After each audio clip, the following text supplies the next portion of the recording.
Guys మన దగ్గర Volkswagen polo వచ్చింది. కస్టమర్ రిక్వైర్మెంట్ ఏముందంటే ఫ్యాన్ డైరెక్ట్ తిరుగుతుంది, మళ్ళీ ఏసీ ఆన్ అయితే లేదని రిక్వైర్మెంట్ ఉంది. ఒకసారి అది చెక్ చేద్దాం. మనం వెహికల్ స్కాన్ చేస్తున్నాం, స్కాన్ అవుతుంది, ఇక్కడ టైం చూపిస్తుంది.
మనకైతే ఒక ప్రాబ్లం చూపిస్తుంది, చెక్ చేద్దాం.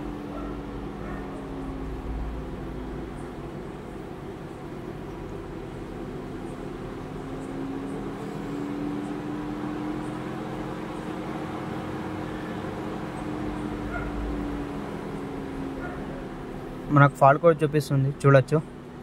ఒకసారి రండి బయట చెక్ చేద్దాం. ఫ్యాన్ డైరెక్ట్ అవుతుంది.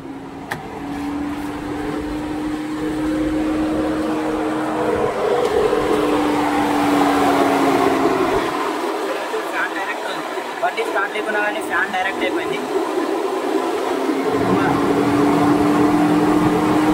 చూడొచ్చు, ఫ్యాన్ తిరుగుతుంది.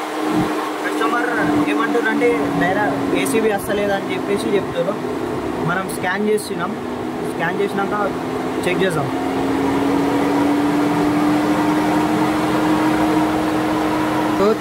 మనం స్కాన్ చేసాం కదా, ఫాల్ట్ కోడ్ మనకి చూపించింది. ఇక్కడ వైర్లు కట్ అయినాయి. ఇక్కడ ఒకటి వైపర్ విండ్షీల్డ్ ఉంటుంది, దీని కింద ఒక మెటల్ పట్టి వస్తుంది, అది ఇప్పుకున్నాం.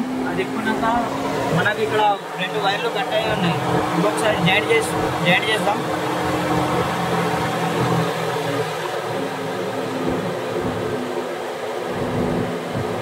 దీని తర్వాత ఇప్పుడు దీనికి మనం స్కాన్ చేసుకున్న దానికి క్లియర్ చేసేద్దాం.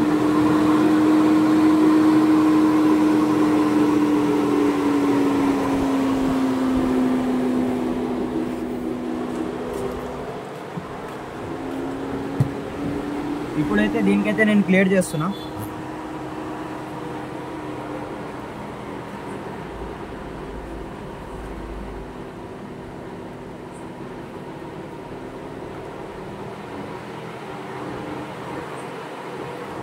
ఇప్పుడు చాబీ ఆఫ్ చేసి ఆన్ చేద్దాం. ఇప్పుడు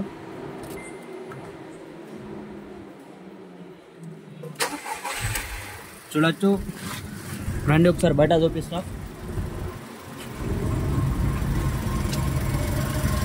ఫ్యాన్ అయితే ఆగిపోయింది. మనం క్లియర్ చేసినాక ఫ్యాన్ అయితే ఆగిపోయింది. ఇప్పుడు ఏసీబీ ఆన్ అవుతుంది, ఒక్క చూపిస్తాను మీకు. ఇక్కడ కంప్రెసర్ ఆన్ అవుతుంది, ఏసీ స్టార్ట్ అయితే.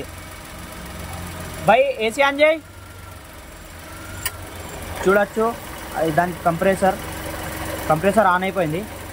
దాని తర్వాత ఇప్పుడు ఆ కంప్రెసర్ ఆన్ అయినాక ఒక ఫ్యూ మినిట్స్లలో మనకు ఫ్యాన్ బి తిరుగుతుంది. దీనికి లింక్ ఉంటుంది, కంప్రెసర్కి ఫ్యాన్కి లింక్ ఉంటుంది.